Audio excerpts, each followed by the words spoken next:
and welcome back. When I was cleaning out a cabinet last week, I found several containers of milk chocolate cocoa mix, and I decided that that would be a great way to make chocolate pudding with ingredients from the pantry.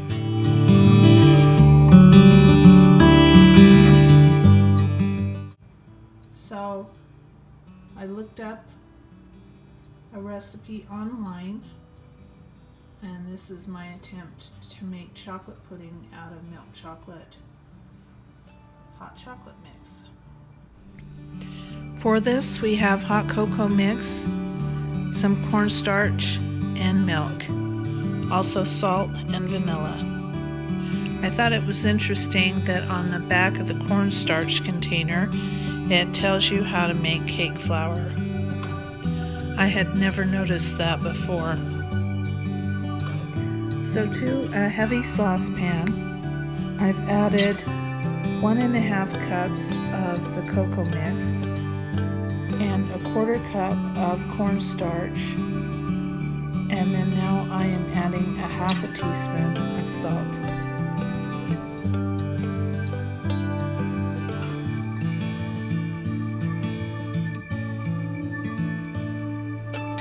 You then need to whisk the dry ingredients well to combine.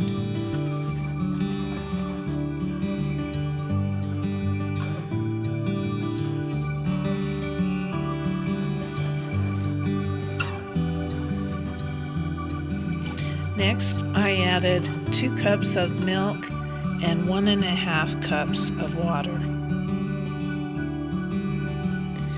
Pouring the wet ingredients in slowly and mixing well.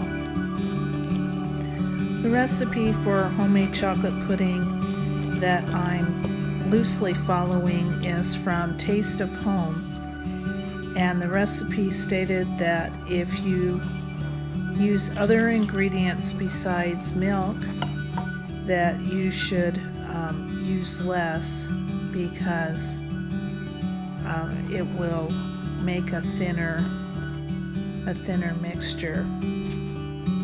So that's why I used a total of 3.5 cups liquid instead of the 4 cups of milk that the original recipe called for.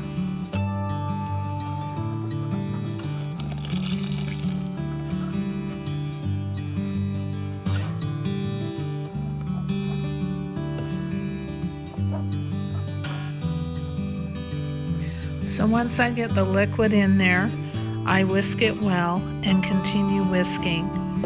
I have the heat on about medium-high, and once it comes to a boil, I will boil it for 2 minutes.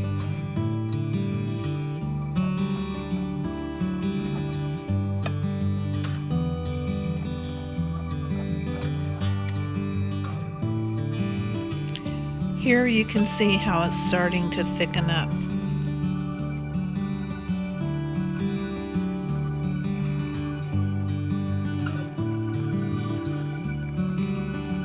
Keep stirring or whisking the entire time so that it doesn't burn.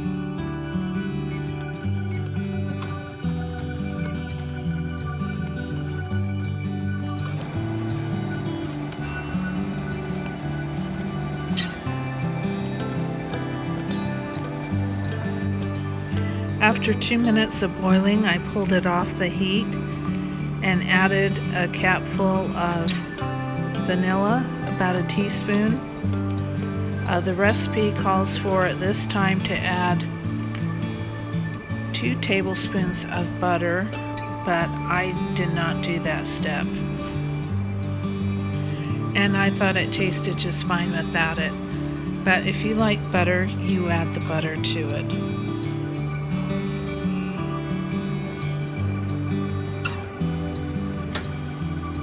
This consistency, once it's set up, turned out perfect for a chocolate pie. If you wanted to make it a little looser, just add a little bit more milk or water.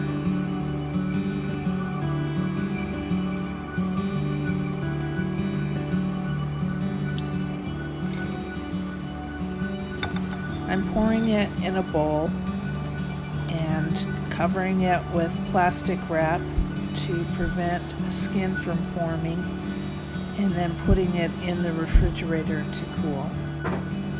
You'll see that this doesn't get an A+ in visuals once I serve it up into a bowl after it's cooled, but if you wanted it to look better, then I would just pour it into individual servings before you put it in the refrigerator.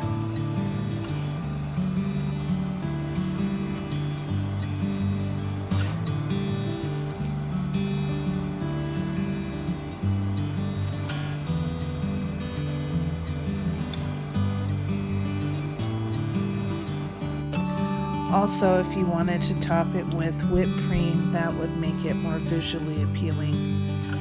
But I didn't have any whipped cream, and I don't always want whipped cream on top of the pudding. But this turned out really good. It was very tasty, and it was easy to make, and I would make it again. If you want a thinner consistency to your pudding, then add more milk or water as you're cooking it. Thanks for joining me. Goodbye.